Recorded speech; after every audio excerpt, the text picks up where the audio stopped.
반면에 이러한 그세르크세스의 공격을 받았던 그리스를, 아테네를 구원했던 구원자가 있습니다. 바로 테미스토클레스입니다. 어떻게 보면 그리스의 아포리아를 극복했던 유능한 장군이었던 것이죠. 테미스토클레스는 미래를 보는 눈이 있었습니다. 자, 마라톤 전투에서 승리를 거두었습니다. 그러면은 다들 승리의 기쁨에 취해서 지금 잠시의 기쁨에 대해서 우리가 더 주목할 텐데, 이 장군은요, 이 테미스토클레스는 또다시 전쟁이 일어날 것이라 예상했습니다. 그리고 반드시 배를 타고 페르시아 군대가 침공해 올 것이라고 예상했습니다. 그래서 그는 놀라운 발상의 전환을 하게 되죠. 아테네 사람들에게 이렇게 제안합니다. 3단 노선 200척을 미리 만들어 놓자는 것이었습니다. 아마 모든 사람들이 비웃었을 것입니다. 전쟁이 끝났는데 왜 갑자기 해군력을 강화한단 말인가? 마라톤 전투에서 싸워서 이긴 것은 해군이 아니라 육군이었는데, 왜 해군이 아니라 육군이었는데 왜 우리가 지금 해군력을 증강해야 되는가? 왜 3단 노선을 만들어야 되는가? 모두 의아하게 생각했습니다. 이것은 단순하게 전략상의 문제만은 아니었죠.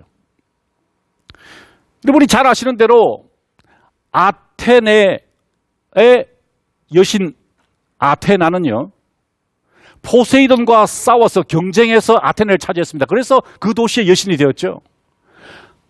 아테나는 무엇으로 상징됩니까? 올리브로 상징됩니다. 땅입니다. 육군 이야기예요. 포세이돈은 다 아시다시피 바다의 신이죠. 해군력을 상징합니다.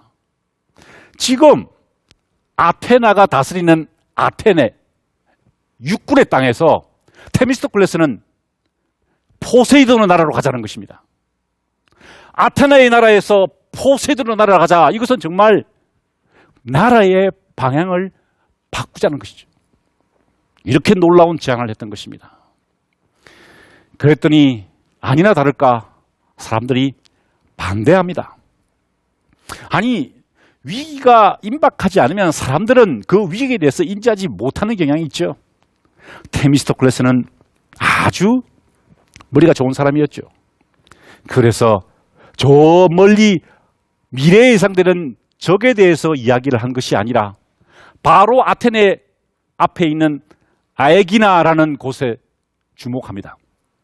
이 아에기나는 오른쪽에 있는 땅에서 나오는 은광 때문에 서로 치열하게 경쟁하던 나라였거든요. 평소에도 관계가 좋지 않았습니다. 자, 아에기나가 우리를 침공할지 모르니 저 섬을 공격하기 위해서는 배가 필요하다라고 이야기하면서 아테네 사람들을 설득했던 것입니다. 원대한 계획과 미래를 보는 통찰력뿐만 아니라 지금의 상황을 바꿀 수 있는 그런 지략을 가진 장군이었다는 것이죠.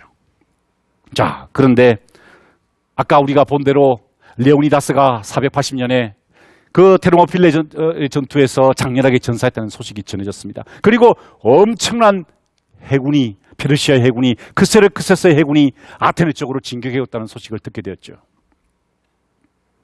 그때 테미스토클레스는 신탁을 이용합니다. 사람들이 어떻게 이 도시를 방어할 것인가? 많은 사람들이 이 도시를 버리고 떠나자, 차라리 저 멀리 이탈리아까지 가자라고 주장하는 사람들이 있었습니다. 아니면 시칠리아까지 가자라고 주장하는 사람들이 있었어요. 그때 테미스토클레스는 신탁까지 이용합니다. 신탁을 받아보았더니 이런 신탁이 내려왔습니다. 가련한 자여, 왜 여기 앉아 있는가? 그대들은 집과 도시로 둘러싸인 높은 언덕을 떠나, 높은 언덕이 어딜까요? 파르테논 신전에 있는 그 아크로폴리스를 말합니다. 그것을 떠나 대지의 끝으로 도망가라. 여러분, 아테네에서요, 대지의 끝으로 한 8km만 가면은 피레우스 항구가 있습니다. 바다가 나와요. 멀리 보시는 제우스께서 그대에게 나무 성벽을 주실 것인즉 이 나무 성벽만이 파괴되지 않고 그대와 그대의 자식들을 도와주게 되리라. 신성한 살람이 있었으며, 이렇게 신탁이 내려왔습니다. 그랬더니 테미스토클레스는요, 이 나무 성벽을 어떻게 해석했느냐? 바로 200척의 3단 노선이라는 것이죠. 아테네가 이 나무로 된 이 3단 노선에 들어가는 것이 신으로부터 보호를 받게 되는 길이라고 설득했던 것입니다. 그래서 아테네를 포기를 하고 이제 가족들은 저 펠로폰네소스 반도로 넘긴 다음에 장군들과 부하들과 젊은이들을 모아서 3단 노선에 몸을 맡기고 살라미스 해전에서 크세르크세스와 격전을 벌이게 된 것입니다. 자, 한편 저 위쪽에 있던 테르모필리에서 성전을 거두었던 페르시아 육군이 빠른 속도로 남하하고 있었습니다. 그러자 많은 그리스의 연합군들이 이런 판단을 했죠. 빨리 펠로폰네소스 반도 이쪽 왼쪽으로 도피하자. 그리고 저 짧은 협곡, 저 지역을 막는 것만이 우리가 살아남는 길이다라고 주장하게 됩니다. 그리고 배를 불리려고 했어요. 사실 지금 저기는 고린도라는 지역인데 저기에 운하가 있습니다. 고린도 운하가 있는데요. 굉장히 짧은 한 1km 정도면 막으면 됩니다. 여기만 막으면은 육군의 진격을 막을 수 있기 때문에 연합군들이 좌충우돌하면서 의견의 일치가 되지 않았어요. 그때 테미스토클레스가 또 다른 작전을 보냅니다. 마치 자기가 변절한 것처럼 속이면서 자기의 사신을 크세르크세스에게 보내죠. 내가 이쪽으로 배를 몰고 갈 테니 폐하 우리 그리스군을 치시옵소서. 이곳은 협곡이 좁고 물살이 빨라서 제가 이쪽에서 군대를 데리고 있으면 이쪽을 치시면 이제 도관이 된 쥐가 될 것입니다. 라고 거짓 정보를 흘렸습니다. 그랬더니 이 크세르크세스가 평소에 그답게 귀가 얇아서 그런 모양이다 라고 하고 배를 이끌고 공격을 하게 되었죠. 그것이 바로 유명한 살라미스 해전입니다. 보시는 것처럼 흰색으로 된 것은 그리스 연합군이고 검은색으로 배치된 것은 페르시아 군대였죠. 그 산 위에서 크세르크세스가 산 밑을 그 해전이 벌어지는 장면을 바라보고 있었습니다. 이 그리스 해군들은 3단 노선을 빨리 지으면서 특별히 육상전과 그 다음에 이 해군력을 동시에 활용해서 크게 승리를 거두죠. 여기서 이렇게 기록되어 있습니다. 여기서 나는 많은 사람들이 불쾌히 여기게 될 견해를 밝히지 않을 수 없다. 헤로도트가 쓴 글입니다.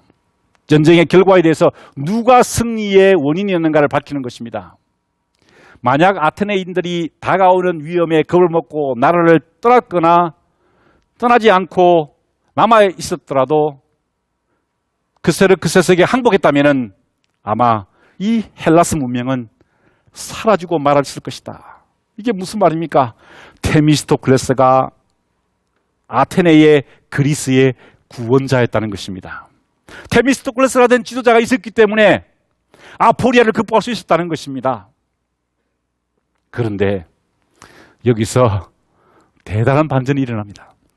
만약에 여기까지 헤로도토스가 글을 썼다 그러면은 아마 그의 역사는 우리 인류의 고전이 되지 않았을 것입니다. 그 역사책을 끝까지 읽어보면은요, 위대한 반전이, 놀라운 반전이 일어납니다.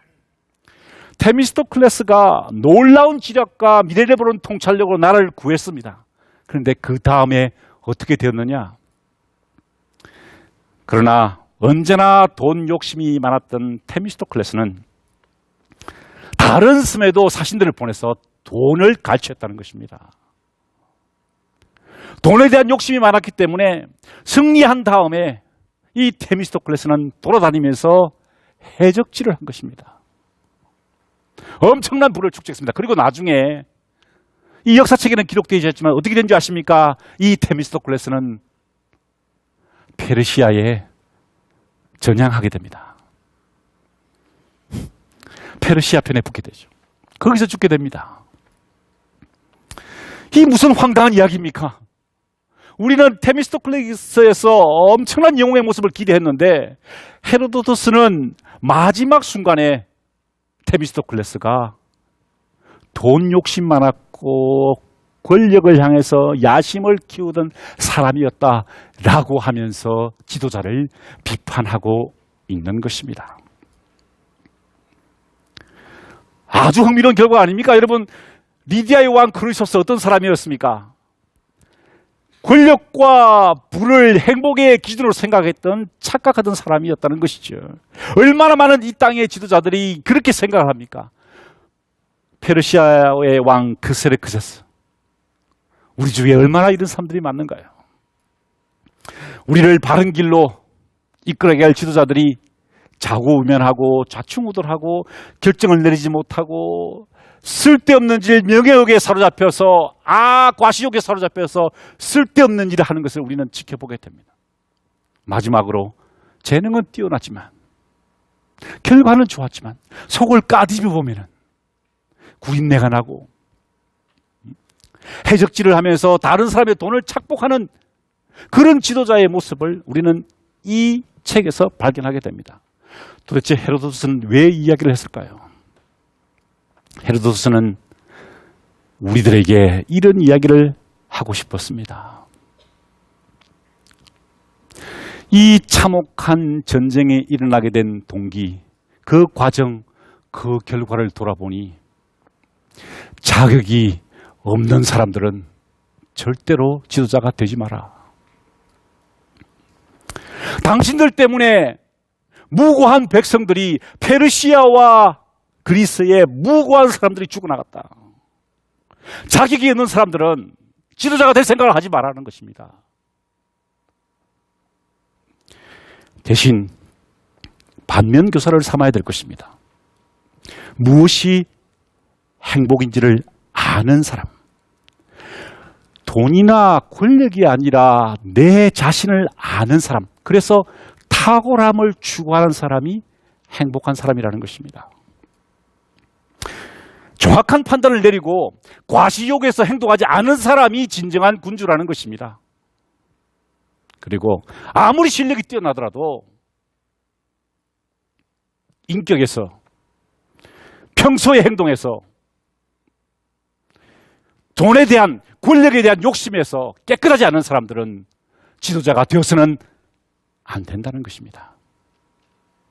이것이 바로 그리스가 첫 번째 당했던 아포리아 시대를 향해서 헤로도토스가 역사라는 책을 통해서 우리에게 해주는 이야기입니다.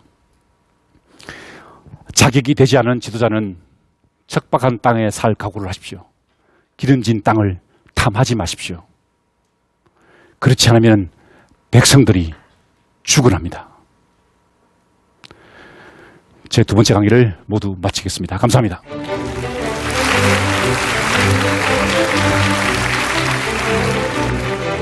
페리클레스라는 탁월한 지도자는 어떤 식으로 아테네를 운영했을까? 아포리아 시대의 지도자는요, 중심을 잡는 사람입니다. 무엇이 필요한지를 아는 식견이 있고 본 것을 설명할 수 있는 능력이 있으며 조국을 사랑하고 또 재물에 초연한 사람이라고 자부합니다. 여러분, 이것이 바로 지도자의 덕목입니다. 펠로폰네소스 전쟁사는요, 그리스 최고의 군주의 거울 중에 하나였습니다.